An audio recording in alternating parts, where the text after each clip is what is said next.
What exactly is a free radical? So, free radicals really started to come into play about 50 years ago. There was a physician, Dr. Denham Harmon, and he basically was looking at patients that were being treated for radiation sickness.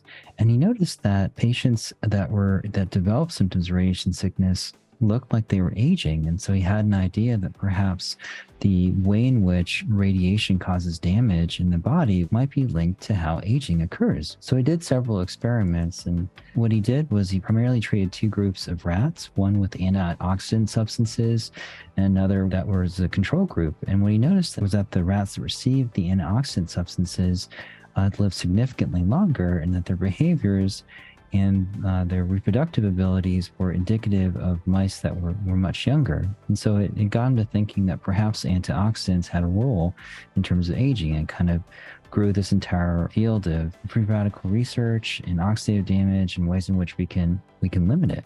To describe what exactly free radicals are, they're basically molecules that have one or more unpaired electrons. And what happens is during this process, they search for other molecules that have paired electrons and steal an electron from them.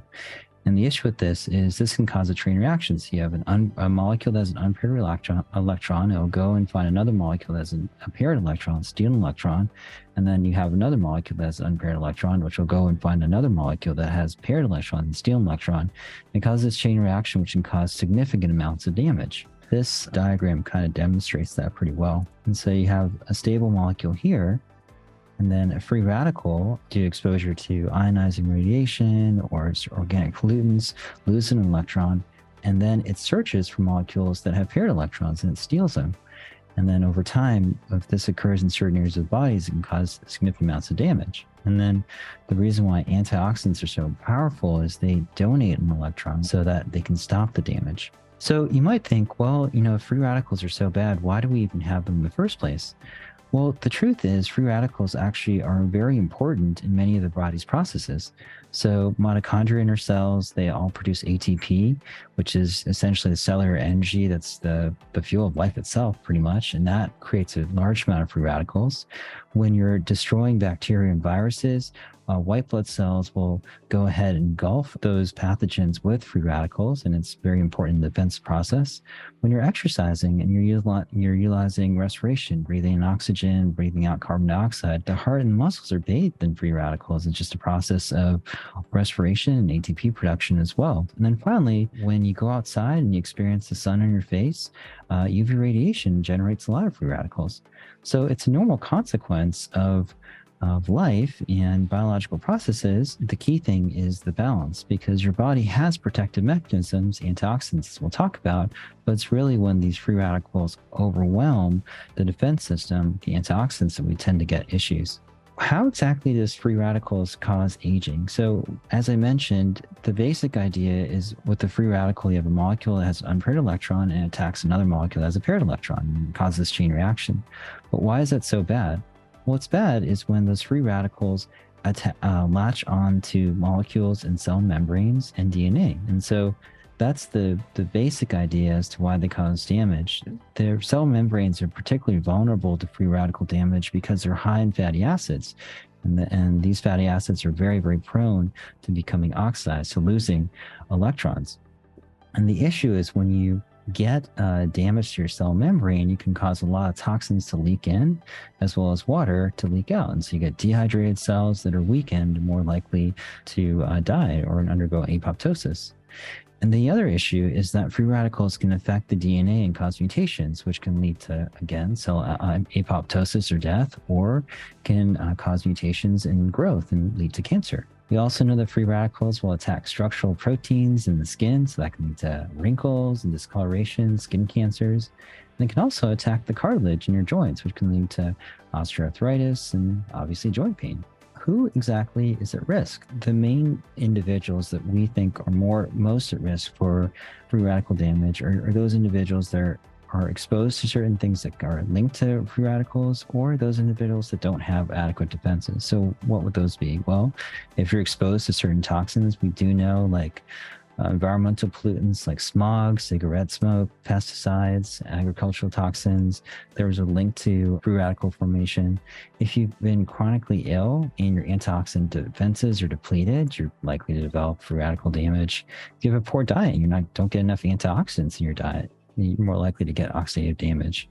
And then finally, just age and intense exercise. As we age, our body's ability to absorb antioxidants from food is limited, and produce antioxidants intrinsically is limited.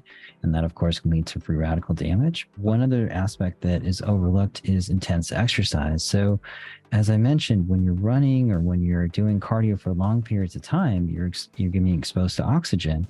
And this oxygen can lead to free radical production and cause oxidation. It's one of the bigger reasons it's termed oxidation, because it tends to lead to free radical formation. You get unpaired oxygen atoms. And just the likelihood of having constant respiration during those aerobic activities can lead to it. So we kind of learned about what free radical formation is and why it's so detrimental to the body. How exactly do we block it? Well, the simplest way to block it would be to just reduce your exposure to things that cause free radical formation. So what are those things? Well, the sun. The sun is, sunlight exposure is good, but, limiting it, using sunscreen when you're out for more than 30 minutes, making sure you limit your exposure to some of those chemicals which have been linked to free radical formation, trying to eat organic food, filtering your water. One aspect I'm really big on is eliminating, reducing inflammation. So trying to avoid foods that are linked to inflammation, foods that are high in saturated fats, nightshade vegetables, dairy, gluten. Other things would be avoiding ionizing radiation. And where's an area of ionizing radiation that we're all exposed to in everyday life? Well, with microwaves. And so staying at least 3 feet away from microwaves when you can. So obviously reducing your exposure to things that can cause free radical formation is key, but what about taking certain things? So I talked about a protective mechanism against free radicals, and those are antioxidants. And you guys probably are familiar with what these molecules are.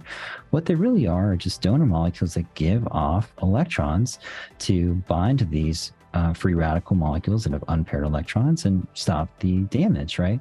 And the key ones that you need to really focus on are vitamin C, vitamin E, beta carotene, and selenium.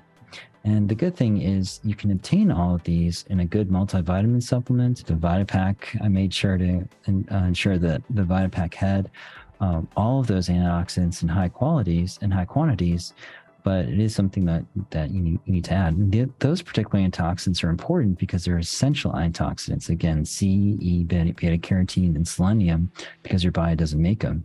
There are other antioxidants that your body does make: coenzyme Q10, glutathione, and alpha lipoic acid. However, you tend to slow down production of these as you age, so supplementing with them can be quite useful.